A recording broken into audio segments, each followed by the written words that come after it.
Hello दोस्तों, स्वागत है आपका हमारे चैनल में। आज हम द कोर मूवी को एक्सप्लेन करने जा रहे हैं। इसमें हम देखते हैं कि अर्थ का आउटर कोर घूमना बंद हो गया है और उससे धरती पर तबाही मचने लगी है। तो अब धरती के साइंटिस्ट इस मुसीबत से कैसे निपटते हैं, चलिए स्टार्ट करते हैं। मूवी की शुरुआत किसी एंटरप्रेन्योर से होती है जो अपनी जिंदगी की सबसे बड़ी बिजनेस डील करने जा रहा था, पर इससे पहले ही वो एकदम से बिना किसी वजह से मर जाता है। बाद में समझ आता है कि वही नहीं, बर्ड के कई लोग एक एक करके मर रहे हैं, जिससे सभी तरफ अफरा तफरी मच गई है। और फिर मूवी सीधे जियोलॉजी प्रोफेसर डॉक्टर जॉर्ज की तरफ मुड़ जाती है, जो स्टूडेंट को सिखा रहे होते हैं कि कैसे साउंड वेव जब ठोस पत्थर से गुजरता है तो उसके वेवलेंथ बढ़ती है और फ्रीक्वेंसी घटती है, जिसके मदद से हम धरती की बनावट को समझ सके। तभी कुछ गवर्नमेंट ऑफिसर वहाँ आके उसे और उसके दोस्त डॉक्टर सर, जिन्हें हाई एनर्जी वेपन पर महारत होती है, को किसी टॉप सीक्रेट जगह ले जाते हैं। वहाँ पर बहुत सारी लाशें होती है। ये वही लोग थे जो अचानक गिरकर मर गए थे। यहाँ पर एक आर्मी जनरल से पता चलता है कि इन सभी की मौत सेम समय पर अचानक से हुई है। वो उनकी मदद चाहते हैं, ये पता करने के लिए कहीं इसके पीछे कोई वेपन तो नहीं है। जॉर्ज तुरंत समझ जाता है कि सभी की मौत पावरफुल इलेक्ट्रोमैग्नेटिक पल्स के कारण हुई, क्योंकि इन सब के शरीर में पेसमेकर लगे हुए हैं। पर इसके पीछे कोई वेपन्स नहीं हो सकता, क्योंकि इतना पावरफुल ईएम पल्स जनरेट करने के लिए इंसान के पास कोई हथियार मौजूद ही नहीं है। जनरल को बस इतना ही जानना था, इसलिए उन्हें वापस भेजता है। पर जॉर्ज इसकी तह तक पहुंचने का सुझाव देते हैं, पर जनरल सुनने को तैयार नहीं होते। इसके बाद हम देखते हैं कि अचानक से लाखों में बर्ड्स अटैक की घटना घटने लगती है। जॉर्ज इस घटना को पिछली घटना से लिंक करने में सफल होते हैं, क्योंकि बर्ड्स माइग्रेट करने के लिए धरती के मैग्नेटिक फील्ड का प्रयोग करते हैं। बर्ड्स के ब्रेन में छोटे आयन होते हैं, जिसके मदद से वो धरती के मैग्नेटिक फील्ड से जुड़े होते हैं। ये घटना स्पेस शटल के साथ भी घटती है। वो री एंट्री के लिए धरती की तरफ बढ़ रहा होता है, जिसके मैग्नेटिक फील्ड में गड़बड़ी के कारण वो धरती से सीधा क्रैश करने वाला होता है। पर वह किसी तरह रिवर पर इमरजेंसी लैंडिंग करके सभी को दुर्घटना से बचा लेती है। वही दूसरी तरफ जॉर्ज अजीब घटना जैसे बर्ड्स माइग्रेशन और किसी भी प्लेन क्रैश की घटना स्टडी करने के बाद जब वो धरती के ईएम फील्ड को अपने कंप्यूटर में एनालाइज करता है तो उसे एक खतरनाक चीज पता चलती है। वो तुरंत फेमस डॉक्टर जिम्स्की से शेयर करता है, जिसे स्टडी करने के बाद जिम्स्की कोई टॉप सीक्रेट डॉक्यूमेंट को लॉकर से निकालते हैं। वहीं अब रात को आकाश में नॉर्दर्न लाइट नजर आने लगती है। सभी इस बात से बेखबर थे कि ये आने वाली आपदा का साइन है। इस तरह जिम्स्की समस्या की गंभीरता को समझने के लिए तुरंत हाई गवर्नमेंट ऑफिसर के साथ टॉप सीक्रेट मीटिंग सेटअप करता है, जिसे जॉर्ज लीड करता है। वो उन्हें एक शॉकिंग जानकारी देता है कि एक साल में पृथ्वी पर कोई जिंदा नहीं बचेगा। पृथ्वी इलेक्ट्रोमैग्नेटिक फील्ड से घिरी है। ये पृथ्वी को सूरज की हवाओं से बचाती है, जिसमें जहरीले रेडियो एक्टिव कण और माइक्रोवेव्स होते हैं। पर ये इलेक्ट्रोमैग्नेटिक फील्ड टूट रही है। जब ये टूट जाएगी तो ये हवाएं हमें और पृथ्वी को जला देगी। पृथ्वी का इनर कोर लोहे का मजबूत हिस्सा है। इसके बाहर आउटर कोर है, जो लिक्विड है। ये लिक्विड लगातार एक दिशा में घूम रहा है, जिससे इलेक्ट्रोमैग्नेटिक फील्ड बनती है, और इस कोर ने घूमना बंद कर दिया है, जिससे ये इलेक्ट्रोमैग्नेटिक फील्ड टूट रही है। अंदर पहले तो आसमान से प्लेन गिरने लगेंगे, फिर सारे इलेक्ट्रॉनिक डिवाइसेस एक्सप्लोड होने लगेंगे, और फिर देखते ही देखते शहर तूफान की चपेट में आ जाएगा और अंत में कुछ इस तरह भस्म हो जाएगा। पर ऐसा क्यों हो रहा है कोई नहीं जानता।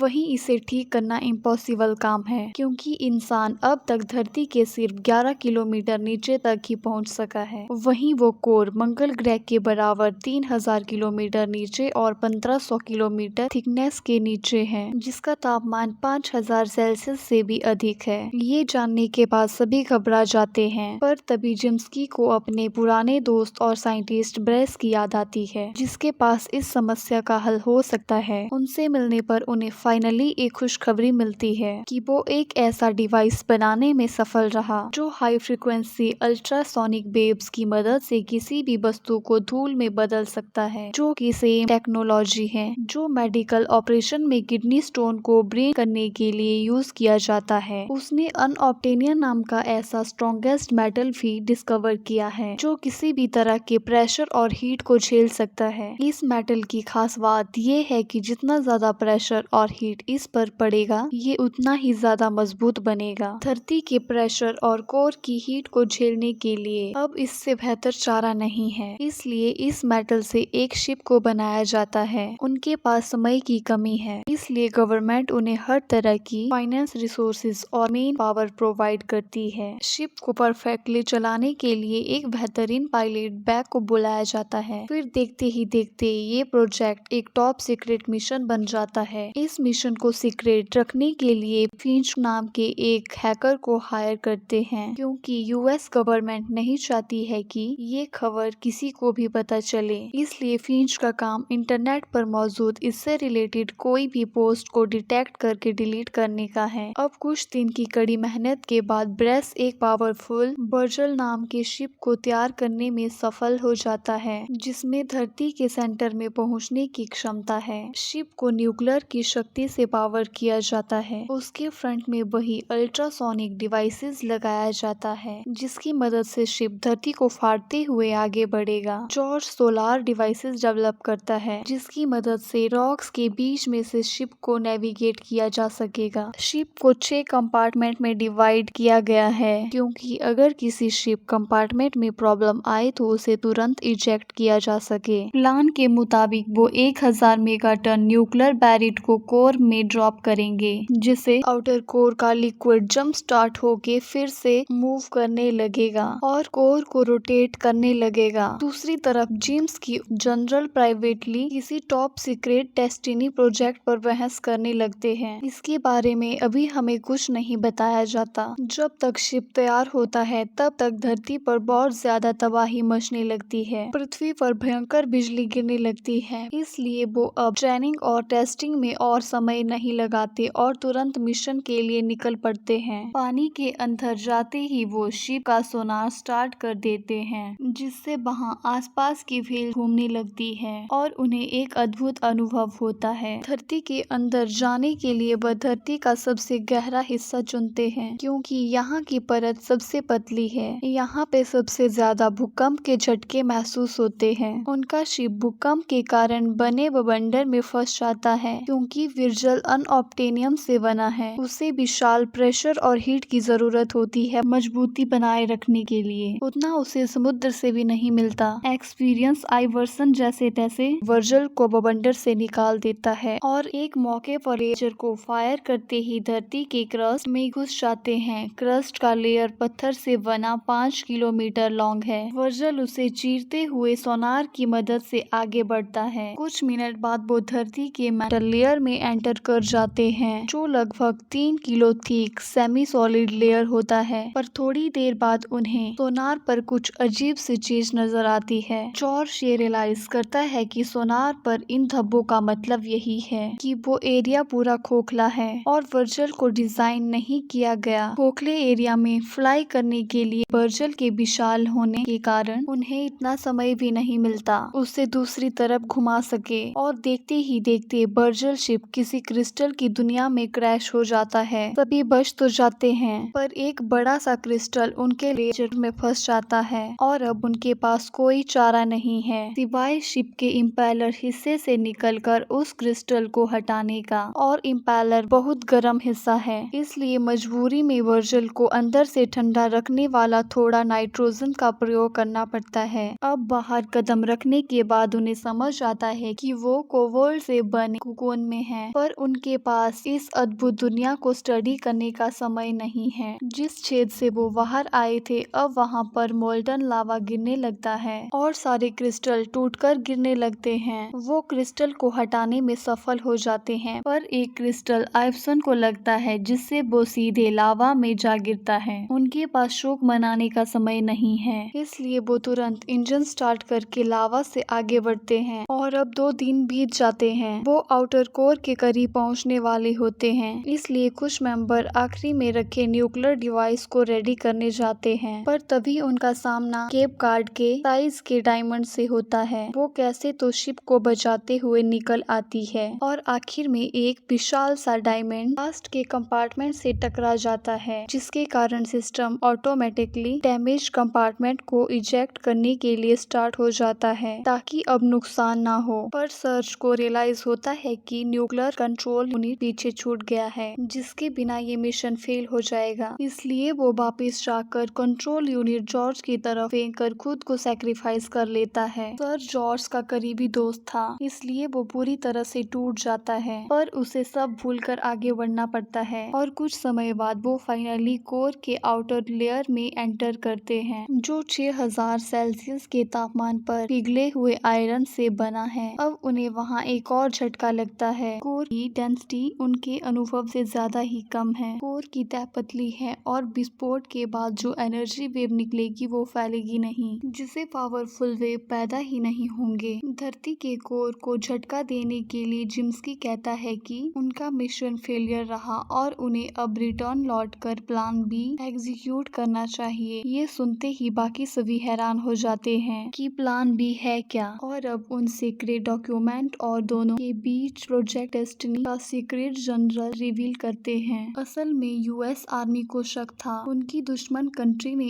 एक ऐसा वेपन बनाया है जिससे अर्थक्वेक पैदा हो सकता है। उसे काउंटर करने के लिए अमेरिका के मिलिट्री ने प्रोजेक्ट डेस्टिनी को शुरू किया, जिसमें हाई पावर ईएमपी बेब्स को धरती के फोल्ट लाइन में भेजा जाता है। अब हमें भी पता चलता है कि असल में धरती के आउटर कोर ने घूमना इसलिए बंद कर दिया था क्योंकि प्रोजेक्ट डेस्टिनी की भेजी हुई ईएमपी बेब्स ने कोर को छू लिया था। डॉक्टर जिम्स्की सजेस्ट करता है कि एक बार फिर डेस्टिनी को फायर करके शायद अर्थ को ठीक किया जा सकता है, लेकिन जॉर्ज नहीं मानता। वो कहता है कि इससे धरती का संतुलन बिगड़ जाएगा, इससे सारे ज्वालामुखी फट जाएंगे और बड़े बड़े भूकंप आएंगे। उनके पास वापस लौटने का समय भी नहीं होता। इससे पहले कि जनरल भी एग्री करे, ओजोन में छेद बनने लगता है और सूरज की किरणें समुद्र को खोलने लगती है। ब्रिज भी पिघल कर टूटने लगते हैं, इसलिए वो डेस्टिनी को फायर करने का ऑर्डर दे देते हैं। अब जॉर्ज के पास बहुत कम समय बचा था, इसलिए वो हैकर फिंच को सीक्रेटली कांटेक्ट करके उससे यूएस मिलिट्री को रोकने को बोलता है। अब फिंच यूएस मिलिट्री के डेटाबेस को हैक करके प्रोजेक्ट डेस्टिनी के कंट्रोल सिस्टम के सर्च में लग जाता है। दूसरी तरफ जॉर्ज बाकी साथियों के साथ इस प्रॉब्लम का हल पता करने में लगा होता।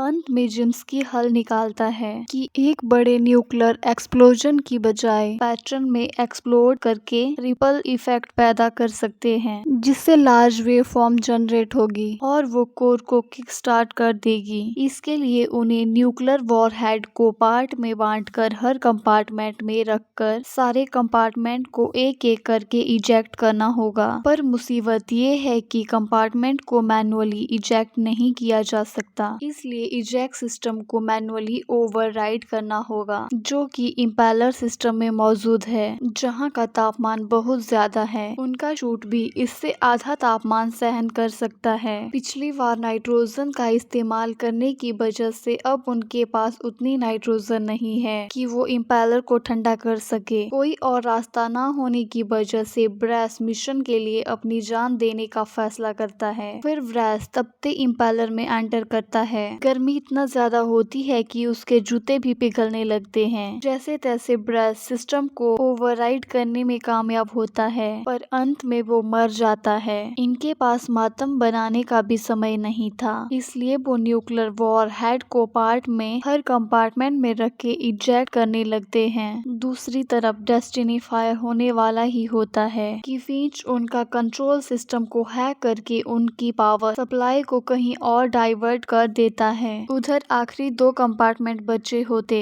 तभी एक बड़े झटके से जिम्स्की वॉर हेड के नीचे दब जाता है। उनका बैक के साथ कनेक्शन टूट जाता है और वो उस कंपार्टमेंट को इजेक्ट करने वाली होती है। इसलिए जिम्स्की जॉर्ज को वहां से जाने के लिए बोलता है और मजबूरन जॉर्ज को वहां से जाना पड़ता है। जिम्स्की मरते मरते उसे ये आइडिया देता है कि वो आखिरी एक्सप्लोजन की स्ट्रेंथ बढ़ाने के लिए बर्जल के फ्यूल रॉड को यूज कर सकता है। जॉर्ज ऐसा ही करता है। वो फ्यूल रॉड को वॉर हेड के बगल में रखकर कंपार्टमेंट को इजेक्ट कर देता है। फ्यूल रॉड ना होने की वजह से उसके पास रिटर्न लौटने के लिए पावर सप्लाई नहीं होती। तभी जॉर्ज को एक आइडिया आता है कि बर्जल का कवच अनऑब्टेनियम से बना है, जिसे एनर्जी हीट और प्रेशर से मिलती है। इससे शिप को काफी एनर्जी मिलेगी। जैसे ही सारे न्यूक्लियर बॉम्ब बॉम्ब एक एक करके एक्सप्लोड होते हैं। उसके एक्सप्लोजन से वर्जल को बूस्ट मिलता है। वही उन एक्सप्लोजन की वजह से धरती का कोर फिर घूमने लगता है, जिससे धरती फिर से हील होती है। उधर उनकी शिप इतनी तेज हो जाती है कि वो कुछ ही देर में धरती को फाड़ कर निकल जाते हैं। उनकी शिप को पावर सप्लाई धरती की हीट और प्रेशर से मिल रही थी। समुद्र से बाहर निकलते ही शिप पावर खो बैठता है और उनका कनेक्शन कंट्रोल रूम से टूट जाता है। रेस्क्यू टीम उन्हें ढूंढने लगती है तो उन्हें कई व्हेल एक जगह मंडराते नजर आती है। वो इसलिए क्योंकि जॉर्ज ने वेपन पावर से सोनार का यूज किया। इससे पिछली बार की तरह व्हेल शिप के